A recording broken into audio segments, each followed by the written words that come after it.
मेरा सत्तन और आप देख रहे हैं लाइव टीवी समाचार। आइए नजर डालते हैं आज की कुछ खास खबरों पर, लेकिन उससे पहले रुक करेंगे आज की हेडलाइंस की ओर। शाहजहांपुर में एसपी एस आनंद ने सैनिक सम्मेलन का किया आयोजन, पुलिस कर्मियों की समस्याओं का तत्काल हुआ निराकरण। बसपा ने विधानसभा चुनाव में उतारे अपने प्रत्याशी बांदा की पिंदवारी विधानसभा से जयराम सिंह को सौंपा टिकट।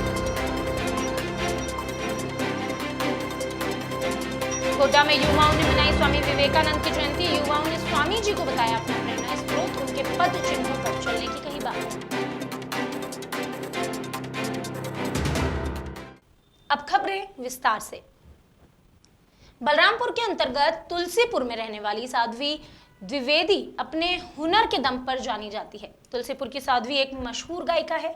साध्वी खुद से संगीत लिखती भी हैं और उसी को प्रस्तुत भी करती हैं। इसी कड़ी में साध्वी ने 2022 में होने वाले चुनाव को लेकर मुख्यमंत्री योगी आदित्यनाथ पर एक गीत प्रस्तुत किया।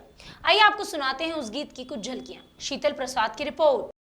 योगी जी आए थे, योगी जी आएंगे, योगी जी आए थे, योगी जी आएंगे, यूपी में फिर से हम भगवा लहराएंगे, यूपी में फिर से हम भगवा लहराएंगे। योगी जी आए थे, योगी जी आएंगे, योगी जी आए थे, योगी जी आएंगे, कोविड में फिर अच्छी सुविधा पहुंचाएंगे, कोविड में फिर अच्छी सुविधा पहुंचाएंगे। 10 मार्च को फिर भगवा सम्मान दिलाएंगे, 10 मार्च को फिर भगवा सम्मान दिलाएंगे, यूपी में फिर से हम भगवा लहराएंगे, यूपी में फिर से हम भगवा लहराएंगे। योगी जी आए थे, योगी जी आएंगे, योगी जी आए थे, योगी जी आएंगे, माफियों को फिर से जेल पहुंचाएंगे, माफियों को फिर से जेल पहुंचाएंगे। काशी से मथुरा तक मंदिर बनवाएंगे, काशी से मथुरा तक मंदिर बनवाएंगे, योगी जी फिर से सरकार चलाएंगे, योगी जी फिर से सरकार चलाएंगे। योगी जी आए थे, योगी जी आएंगे, योगी जी आए थे, योगी जी आएंगे, यूपी में फिर से हम भगवा लहराएंगे, यूपी में फिर से हम भगवा लहराएंगे। जौनपुर के सरपतहा में 2 पक्षों के बीच विवाद हो गया, जिसमें एक महिला की मौत हो गई। बताया जा रहा है कि बच्चों के आपसी झगड़े को लेकर यह विवाद हुआ था, जिस पर आपसी मनमुटाव बढ़ा और विवाद ने जन्म ले लिया। इस घटना में एक महिला शशि अग्रहरी घायल हुई थी, जिसने दम तोड़ दिया। ऐसे में पुलिस ने गंभीरता से मामले को लिया और आरोपियों के खिलाफ मामला दर्ज करते हुए जांच पड़ताल शुरू की है। जौनपुर से राम नरेश प्रजापति की रिपोर्ट। शाहजहांपुर में एसपी एस आनंद ने पुलिस लाइन सभागार में सभी पुलिस अधिकारियों और कर्मचारियों के साथ सैनिक सम्मेलन आयोजित किया। सैनिक सम्मेलन में पुलिस कर्मियों की समस्याओं को सुना गया और तत्काल उसका निराकरण किया गया और कहीं कहीं निराकरण पर काम करना शुरू कर दिया गया। वहीं चुनाव संबंधी आवश्यक निर्देश भी दिए गए। इसके बाद एसपी, एएसपी, सीओ, एसएचओ और एसओ के साथ मासिक अपराध गोष्ठी आयोजित की गई। इस दौरान अपराधों की समीक्षा की गई और अपराध नियंत्रण को लेकर सुझाव दिए गए। वहीं कोरोना के बढ़ते प्रभाव को देखते हुए कोविड की गाइडलाइन का पालन करने और कराने के भी निर्देश दिए गए। शाहजहांपुर से आशुतोष कुमार की रिपोर्ट। उत्तर प्रदेश के जनपद शाहजहांपुर में मदनापुर कोतवाली के नवागत कोतवाल वकार अहमद ने कुर्सी संभालते ही अपराधियों पर शिकंजा कसना शुरू कर दिया।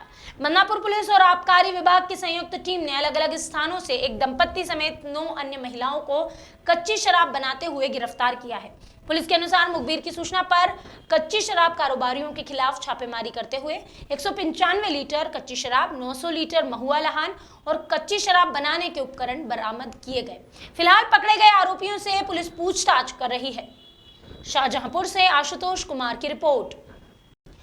बांदा में बहुजन समाज पार्टी ने तेंदुआरी विधानसभा से जयराम सिंह को टिकट सौंपा है।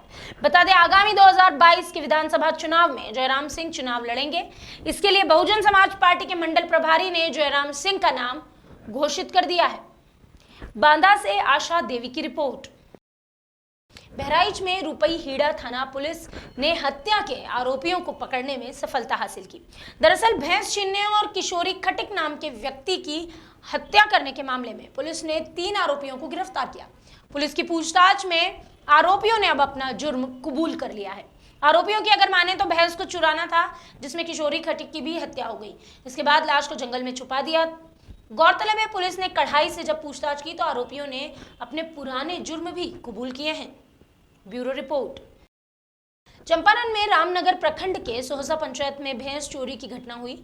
यहां हरपुर गांव में मंजू देवी 2 भैंसों पर चोरों ने हाथ साफ किया। फिलहाल मंजू देवी ने कुछ लोगों पर अपना शक जताया। ऐसे में पुलिस ने भी मामले को संज्ञान में लिया और जांच पड़ताल शुरू कर दी। चंपारण से कृष्णकांत तिवारी की रिपोर्ट। 10 बजे रात के सुता रहे खोल ले गो आरू कीने। अच्छा, कौन सा कहाँ के लोग किन्ने आए थे? मठिए का हो गए, गरीब नाम हो, चमार हो। अच्छा, 2 गार के देख लस। परसों आई रहे तो घूम के देखत रहे, हमारे बेटी बोलस तो कहता तोर भैंस नहीं खी देखा मोत रे एगो आदमी के जीव तनी आ साझी खुनी आ रहे तो हम कहनी कि का घूमत रहे नहीं किने के कहता मोत रे घूमत ये राती खुनी भैंस हमारे के चल। तो ये कहाँ का था आदमी? मठिए का। क्या नाम उसका है? गरीब चमार।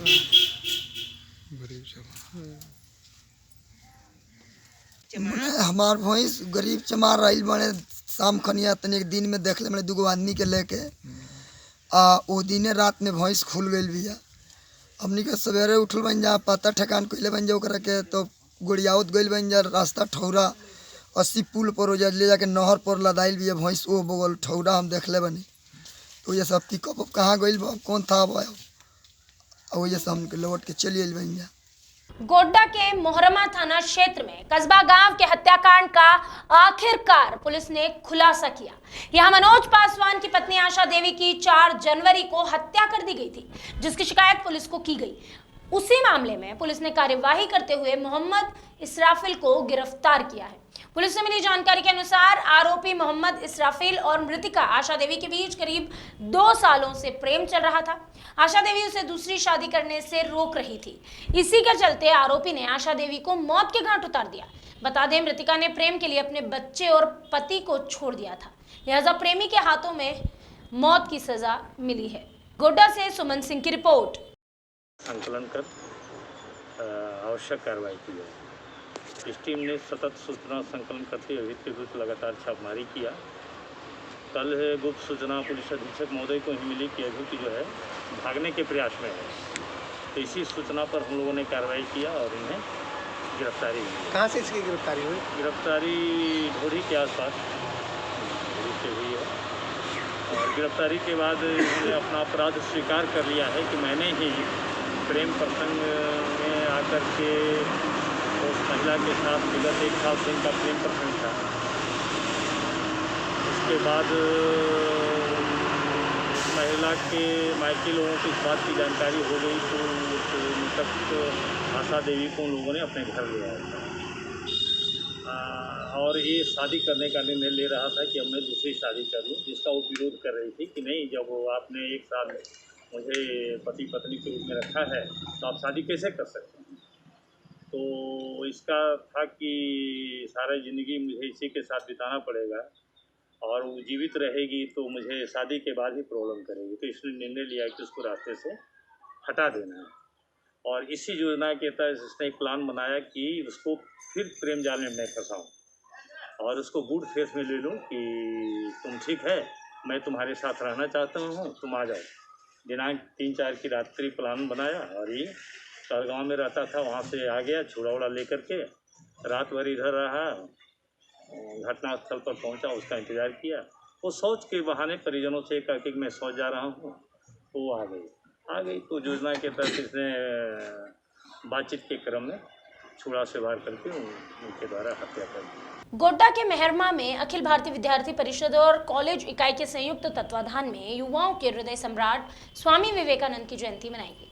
इस कार्यक्रम को अखिल भारतीय विद्यार्थी परिषद सालों से बड़े ही हर्षोल्लास के साथ मनाता आ रहा है। इस मौके पर अखिल भारतीय विद्यार्थी परिषद के दुमका विभाग संयोजक सौरभ कुमार झा ने कहा कि हम सभी स्वामी जी को अपना प्रेरणा स्रोत मानकर राष्ट्र हित में कार्य करने वाले संगठन के कार्यकर्ता हैं। इस अवसर पर कई प्रबुद्ध जन मौजूद रहे। गोड्डा से सुमन सिंह की रिपोर्ट। आज अखिल भारतीय विद्यार्थी परिषद मेहरमा नगर इकाई व कॉलेज इकाई के द्वारा संयुक्त तत्वाधान में युवाओं के हृदय सम्राट स्वामी विवेकानंद जी की जन्म जयंती के अवसर पर हम सभी स्वामी विवेकानंद जी को नमन करते हैं। उनके प्रतिमा पर हम सभी पुष्पांजलि अर्पित करते हुए स्वामी विवेकानंद जी के आदर्शों पर चलने का संकल्प लेते हैं। जो स्वप्न स्वामी विवेकानंद जी ने नए भारत का देखा था, हम सभी युवा उसे साकार करने में अपना 100% योगदान देंगे। इसी संकल्प के साथ हम सभी आज स्वामी विवेकानंद जी के जयंती के अवसर पर उन्हें नमन करते हैं, भावभीनी श्रद्धांजलि अर्पित करते हैं। जय हिंद, वंदे मातरम, भारत माता की जय। जौनपुर के लाइन बाजार थाना पुलिस ने 2 अंतर जनपदीय वाहन चोरों को गिरफ्तार किया है। पुलिस से मिली जानकारी के अनुसार आरोपियों के नाम अनमोल सोनी, ब्रजेश यादव और प्रियांशु यादव है। इन आरोपियों के पास से एक अदद देसी तमंचा, 315 बोर और एक अदद जिंदा कारतूस 315 बोर भी बरामद हुआ। वहीं आरोपियों की निशानदेही पर 5 मोटरसाइकिल बरामद की गई है। गौरतलब है, इस कार्यवाही को लेकर वरिष्ठ पुलिस अधीक्षक ने गिरफ्तार करने वाली टीम को 10,000 रुपए का नगद पुरस्कार दिया है। जौनपुर से संदीप गुप्ता की रिपोर्ट। पुलिस अधीक्षक जौनपुर महोदय द्वारा कल रात अपराधियों की धरपकड़ हेतु एक विशेष अभियान चलाया गया। उसी अभियान के तहत थाना लाइन बाजार को भारी सफलता प्राप्त हुई है। इंस्पेक्टर लाइन बाजार के नेतृत्व में चेकिंग की जा रही थी, जिसमें 3 शातिर बदमाश चोरी की मोटरसाइकिल से कहीं जा रहे थे। उनको रोक के जब कड़ाई से पूछताछ की गई तो उनके पास से 5 मोटरसाइकिल चोरी की, 1 तमंचा व कारतूस के बरामद हुई है। ये तीनों साथी चोर हैं और इनके खिलाफ अन्य विधिक कार्रवाई की जाए। अभी के लिए बस इतना ही। बाकी खबरों का सिलसिला लगातार रहेगा जारी। आप देखते रहिए लाइव टीवी समाचार।